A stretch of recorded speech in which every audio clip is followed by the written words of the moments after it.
नाज़रीन अस्सलाम वालेकुम, मैं जाहिद अमीन रिसाइट टुडे में एक मरतबा फिर आपका इस्तकबाल है। जैसा कि पूरे सूबे महाराष्ट्र में तबलीगी इज्तिमा शुरू है और उसी सिलसिले में हमारे नासिक ज़िले के मालेगांव शहर में भी इज्तिमा का यहाँ नज़्म किया गया है। ये इज्तिमा मालेगांव के फ्लाईओवर से अगर हम नीचे आते हैं तरेगांव की जानिब से, तो स्पिनिंग मिल का जो ग्राउंड है वहाँ पर और उसी वहीं पर वो इंतज़ाम है जहाँ पर आज हम खड़े हुए हैं। ये इज्तिमा 1 नवंबर और 2 नवंबर यानी बरोज़ जुमेरात और जुमा को ये इज्तिमा होना चाहता है। यहाँ पर हम आए हैं ताकि यहाँ के इज्तिमा की क्या तैयारियाँ हैं, किस तरह से होगा, ये सारी बातें हमने यहाँ के ज़िम्मेदारान से बातचीत करके मालूमात हासिल की। हम देख रहे हैं कि यहाँ पर अभी फ़िलहाल बहुत सारे काम बाकी है और जो लोग हैं बड़ी तेज़ी से इस काम में लगे हुए हैं। साथ ही साथ यहाँ शामियाने का काम है। हम आपको बता दें कि ये 1 और 2 नवंबर को जो इज्तिमा होगा इसकी शुरुआत जो है बुध के दिन से, यानी एक दिन पहले जो है बुध के दिन से ये प्रोग्राम का आगाज़ होगा और ये प्रोग्राम जो है मगरिब, ये इज्तिमा जो है बरोज़ बुध के क़याम से शुरू होगा और बाकायदगी से इसका आगाज़, इसका इफ्तिताह, इस इज्तिमा का इफ्तिताह जो है जुमेरात के दिन यानी 1 नवंबर को फजर के बाद होगा और ये सिलसिला मुसलसल चलता रहेगा। इस इज्तिमा में मुख्तलिफ उलमाए किराम अपने बयान से लोगों को मुस्तफ़ीज़ करेंगे। सूबा महाराष्ट्र के नासिक ज़िले का ये इज्तिमा जो होगा इसके अंदर हज़ारों की तादाद में शिरकत और उम्मीद है लोगों को और उसी नज़्म के हिसाब से यहाँ पर नज़्म किया जा रहा है। हम देख रहे हैं ये जो शामियाना हमारे सामने मौजूद है, यहाँ पर अगर एक बार आ जाते हैं तो लोग जाने की सोचते नहीं है, इसीलिए इस शामियाने का यहाँ नज़्म। साथ ही साथ मैं इस तरफ बताना चाहूँगा कि उस जानिब जो है मेरे सीधे है उल्टे हाथ की जानिब अगर आप देखेंगे तो वहाँ पर वह बहुत करके वहाँ पर पार्किंग का नज़्म होगा। साथ ही साथ जो है कई जो जोन बनते हैं जोन का भी नज़्म होगा और बिल्कुल जो है पीछे की जानिब जो है मैं कहूँगा कि शामियाने के बिल्कुल पीछे की जानिब लोगों के जो है हाजात ज़रूरियात जो है वो उसका इंतज़ाम किया गया है। साथ ही साथ जो है उसका काम भी अभी बहुत बड़े पैमाने पर जारी है। अभी हम यहाँ जो देख रहे हैं वो ये है कि जो शामियाना जहाँ पर स्टेज लगेगा, जहाँ पर लोग यहाँ क़याम करेंगे, जहाँ पर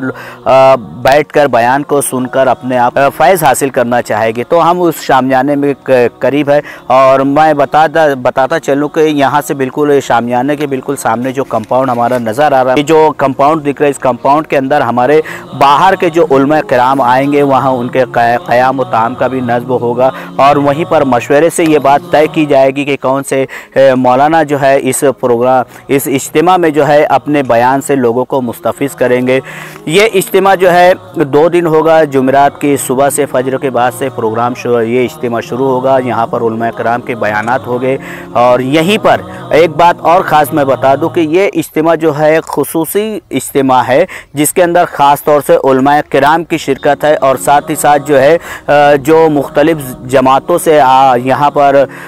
आए हैं वहाँ वो हज़रात वो जमातें यहाँ पर क़याम करेगी और साथ ही साथ यहाँ से और भी बहुत सारी जमातें निकलेगी जो 4 महीना होगी, हो सके साल भर की भी जो जमातें की तश्कील की जाती है उन तमाम जमातों की भी तश्कील यहाँ पर होगी। तो इज्तिमा में ख़ास तौर से जो आखिरी दिन की बात होती है, जैसा कि दुआ का जो नज़्म होता है। मैं आपको बताता चलूँ, यहाँ के ज़िम्मेदारान ने हमें बताया है कि दुआ जो होगी जुमा के दिन यानी दूसरे दिन जो है मगरिब बात होगी, जो मगरिब के बाद आखिरी मजलिस होगी, उस आखिरी मजलिस के बाद दुआ होगी इशा से पहले, और इशा दुआ के फ़ौरन बाद इशा का नज़्म होगा। यहाँ पर जो है ट्रैफिक के लिए भी बहुत से 3 रास्ते का जिक्र किया जा रहा है, जिसमें अभी पुलिस से भी बातचीत, उनके मशवरे जारी है कि किस तरफ से यहाँ से आना है, किस तरफ से जाना है। जो पंडाल के लिए जो मुस्तकिल यहाँ पर क़याम करेंगे उनके लिए कौन सा रास्ता इस्तेमाल रहेगा, होटल वालों के लिए कौन सा रास्ता इस्तेमाल किया जाएगा, यहाँ के मुख्तलिफ़ जोन के लिए, क्योंकि वहाँ पर पकाने और खाने का नज़्म होता है, यहाँ के जो इज्तिमा गाह में शरीक होने वाले लोग हैं उनके खाने पीने का जो नज़्म होता है उसके लिए ज़ोन बनाया जाता है। उस ज़ोन के अंदर भी उन लोगों को आसानी से आने और जाने की सहूलत हो, वो हिसाब से इस तरह से रास्तों की भी यहाँ पर तकसीम की गई है। और मैं आपको ये एक बात और बताता चलूँ कि जुमा के दिन असर के बाद, जुमा के दिन असर के बाद, जैसा कि यहाँ पर इज्तिमा में होते रहता है कि आखिरी दिन जो है आखिरी मजलिस से पहले इज्तिमाई निकाह की रस्म होती है, तो यहाँ पर निकाह की मजलिस भी असर जुमा के दिन असर के बाद है। गालिबन ज़िम्मेदारों का एक अंदाज़ है कि 20 से 25 जो है नौशा के यहाँ पर रिश्ता निकाह की मजलिस का इंतज़ाम किया जाएगा। इस तरह से हम देख सकते हैं कि हर साल जिस तरह से मालेगांव को एक फ़ौक़ियत हासिल है, मालेगांव को जो है एक फ़ख्र हासिल है कि यहाँ पर हर साल तकरीबन हर साल 2 साल के 2 मरतबा यहाँ पर इज्तिमा होते हैं, तबलीगी इज्तिमा होते हैं, और यहीं से बहुत सारी जमातें दोबारा यहाँ से निकलती हैं और इस्लाम की तबलीग के लिए, लोगों के ईमान के लिए, लोगों को ईमान मुकम्मल करने के लिए, लोगों को दीन पर चलने के तमाम अहम उमूर को पर अमल करने के लिए यहाँ पर तश्कील की जाती है, यहाँ पर बयान किए जाते हैं। यहाँ से ही जो है दुनिया भर में जो है मुसलमान अपने दीन की तबलीग के लिए रवां दवा होता है। और हम उम्मीद करते हैं कि हमेशा की तरह ये इज्तिमा भी जो 1 और 2 नवंबर को होने वाला है, जो बरोज़ जुमरात और बरोज़ जुमा के दिन होने वाला है, हम जो है